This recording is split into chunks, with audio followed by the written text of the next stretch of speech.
Faker Food has announced the sale of tickets for the upcoming match on Saturday against Cape Verde. The Lions are currently training at the military stadium in Yaoundé. The second session of the day will have updates from our reporters in Yaoundé High Saint-Chair.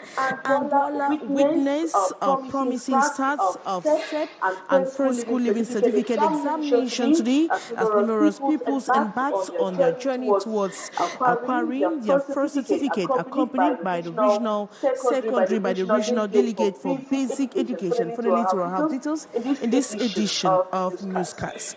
And the escalating, we talk about a gang of 10 suspects has been arrested and detained by elements of the Bafoussam National Gendarmerie for their involvement in the violent robbery of a man of close to 1 million in Banjul in the west region of Cameroon. We'll have more in this edition of Newscast.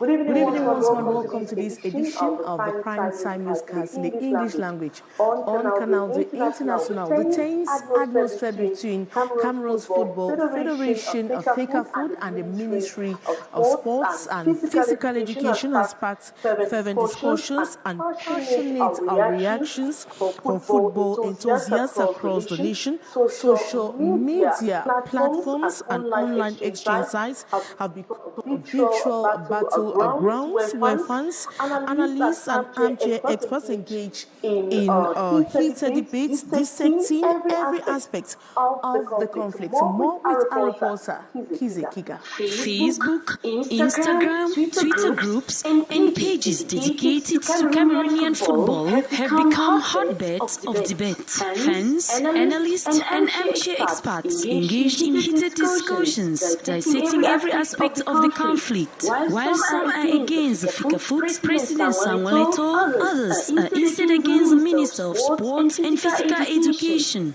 As emotions run high online, there is a collective plea for a swift resolution. Fans want to see the focus shift back to the game, the roar of the crowd, the thrill of victory, and the indomitable spirit of the Lions. The outcome of these negotiations will significantly impact the future of Cameroonian football. As fans eagerly await resolution, the tension remains palpable and the spotlight remains on Faker Food and Minsep.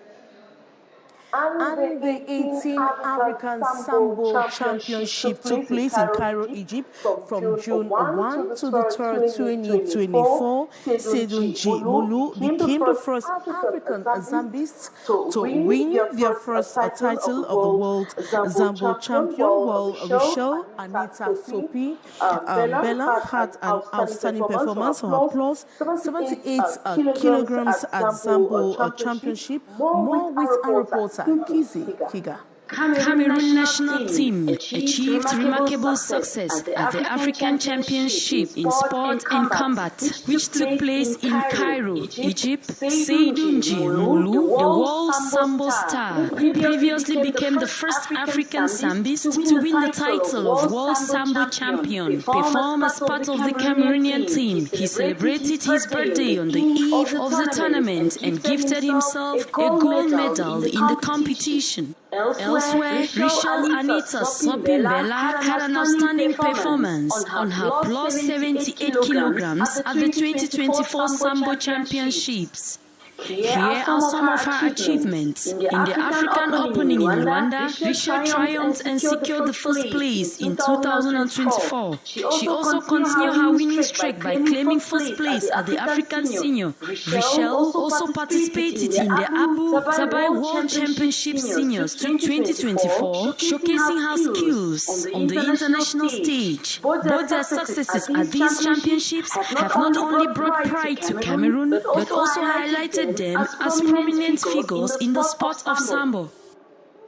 And a gang of 10 suspects have been arrested and detained by the Bafoussam National Gendarmerie Brigade for their involvement in the violent robbery of a man of the sum of 1 million francs CFA in Banjul in the west region of Cameroon. The gang was apprehended after thorough investigations. As we hear from our reporter Gladys Ambu Tiba. On the night of May 4th, 2024, a group of 10 suspected criminals armed with firearms, machetes and clubs stormed a private residence in Banjul in the west region of Cameroon. The gang deliberately targeted the home and proceeded to ransack the entire property, not hesitating to injure those who tried to resist their attack. The suspects had organized themselves into a gang with the intention of stealing the homeowner's belongings. They managed to make off with close to 940,000 francs CFA during the raid. Following a comprehensive judicial inquiry conducted with the collaboration of the National Gendarmerie and the local population, all 10 suspects were successfully arrested, interrogated, and they reportedly confessed to their involvement in the robbery. This is an opportunity for us to tell those who continue to steal to repent and remind all those who are on the run that they will be caught. The 10 culprits will now appear before the military court to answer to their charges. Douala witnessed a promising start of the SEP and First School Living Certificate examinations today as thousands of people embarked on their first journey towards acquiring their first certificates in life, accompanied by the regional delegate for basic education for the littoral region. A reporter visited several sub-centers, noticing an unremarkable confidence on the part of the pupils. These young candidates are displaying a remarkable focus as they tackle the official end-of-course certificate examination. While some candidates are writing the first school living certificate examination in the English subsystem of education, others are writing Certificat d'études primaires in the French subsystem of education, with their parents standing back emanating confidence and encouragement. It is very clear that this is the duty of teachers to take care of these children for today, but we are here for this special day to assist a little bundle of joy, highlighting the inclusive nature of the examination process in the littoral region. Specialized sub-centers are catering for the diverse needs of candidates, including those with autism and physical impaired.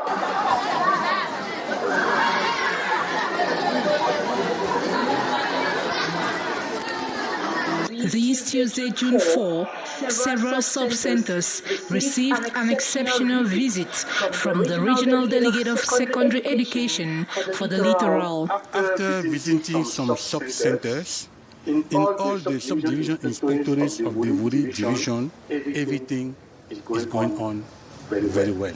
Emphasis on these aspects highlights the supportive and inclusive educational environment fostered in Douala.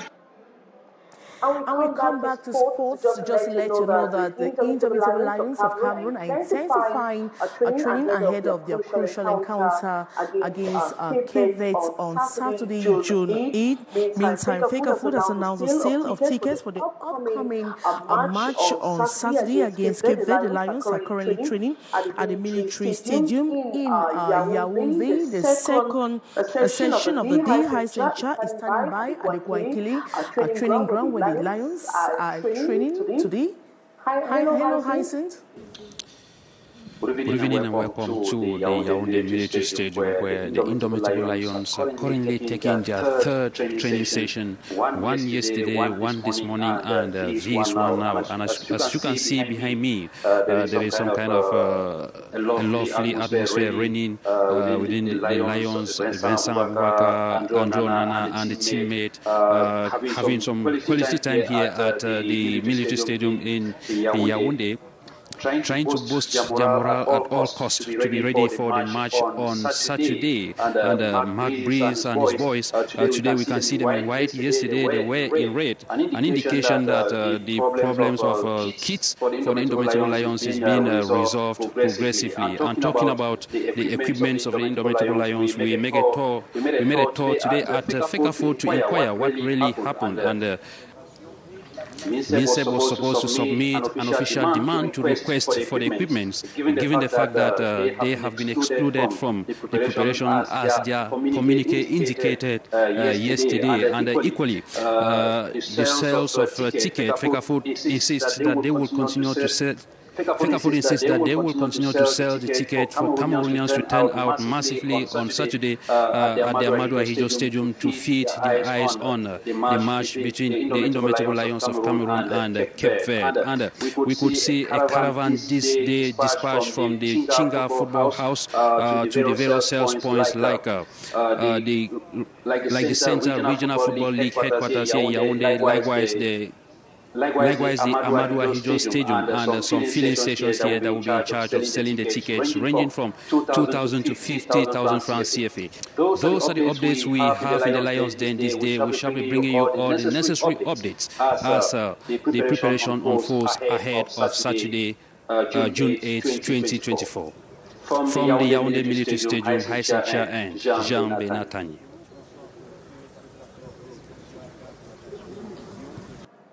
And thank you so much, Haïssa, for those updates. And away from sports news, the ones peaceful village of Denzo in Melon, Cameroon, has endured years of tumult following the death of its chief in 2018 and bitter succession. Dispute between the children of the late chief is known to have stalled developments in the area. Gladys Ambodibang has the rest of that story. The throne of Denzo village in Melong, in the Mongo division, is now occupied. The royal stool has been vacant since the death of the former chief in 2018. The war of succession between the brothers generated numerous fights that slowed down the development of the village. The vacancy is because the children of the late chief were not in harmony and did not come to an agreement. It was necessary to use a traditional method to appoint a new chief. After the enthronement rites of the new chief, the challenges ahead are pressing. Two major challenges have caught my attention. On the one hand, the return of peace within the Etonge Maye family and even in the village where clans have been constituted. Like a good shepherd, it is your responsibility to gather the scattered sheep. In the face of these challenges, the new custodian of tradition and customs of Denzo has promised to make reconciliation his first priority. My first priority is reconciliation because there are many things that have been destroyed. Now we have to move forward. We must work for peace, work for development, work so that together we move forward in the right direction and that we can develop the village of Denzo. Created in 1983, the population of Denzo is estimated at 1,000 inhabitants who live mainly from agriculture and small trades. François Maye Etonge Jean-Simon Eli enters the history of this village as the second chief to exercise the traditional guides of his people. And in a groundbreaking move to address the pressing healthcare challenges of refugees in Cameroon, the United Nations High Commissioner for Refugees has launched a universal health coverage initiative. The program aims to alleviate the healthcare burden for refugees, many of whom struggle to pay their medical bills. More information. Refugees in Douala face a myriad of challenges with healthcare access and employment being among the most significant. Lack of money to take care of their health, getting access to drugs in pharmacy, was a main difficulty to refugees. Additionally, securing employment remains a nightmare for many refugees, further complicating their ability to sustain themselves and their families. There's no job, no money, the condition, their living condition is very difficult. The United Nations High Commissioner for Refugees in Douala is accurately aware of these issues and has taken decisive action to mitigate them.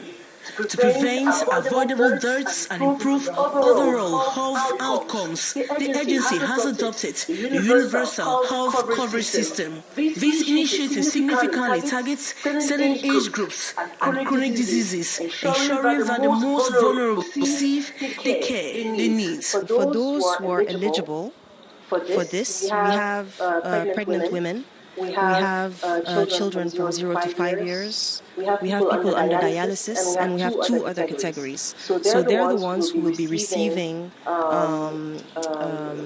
free of charge health care according to the universal health coverage. Registration for the program is managed by experts coordinated through the UNHCR agency. The launch of the registration fees, which runs from June 3 to June 28, marks a significant step in reshaping the lives of approximately 10,500 refugees residing in Douala. The objective is free health care for vulnerable people. This initiative is expected to provide much-needed relief and support, offering a lifeline to refugees who have long struggled for inadequate health care access.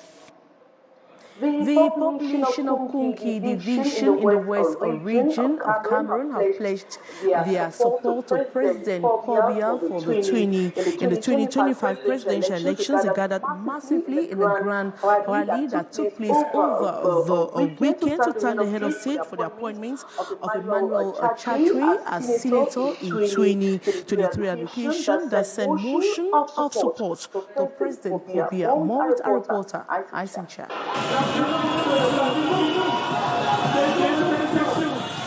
The triumphant entry of Senator Chachwe Emmanuel into the ceremonial ground of the CPDM Grand Rally here at Banjul Council premises as the sons and daughters of Konki, West region of Cameroon, come together to thank President Paul Biya for appointing one of them as member of the Upper House of Parliament.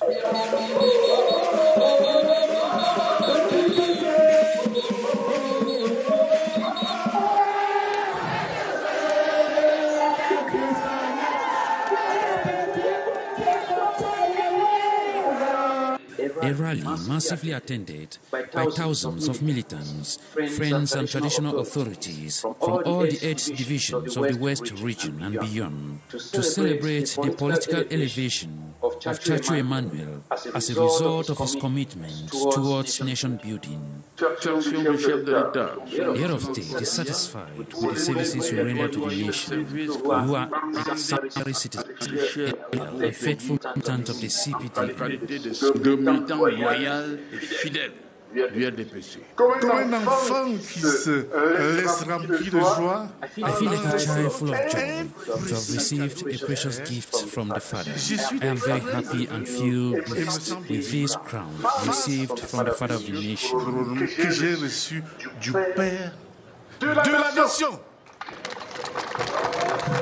Members of government like Issa Chiruma Bakari, Jean-Enes Ngale Bibehi, Celestine Kecha Kotes, and others all here to leave the memorable event just like other parliamentarians and senators. And collectively, the population of Konki addressed a motion of support to President Paul Biya as their 2025 presidential candidate. Vous lançons un appel vibrant. We, the population of Konki and the West region in general, are sending a clarion call. Paul Biya is our candidate for the 2025 elections. À l'élection présidentielle de 2025. A real moment to communion with the population through multiple display of rich cultural dances.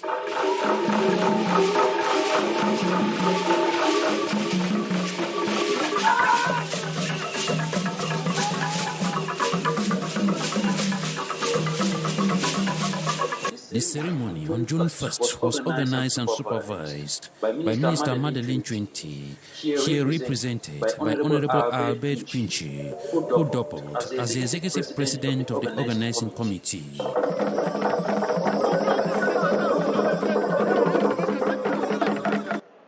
And that's how we saw it in today's edition. Thanks so much for watching. We're coming up next is The Brief with Mathieu Fangwa. Take another rendezvous, same time tomorrow night.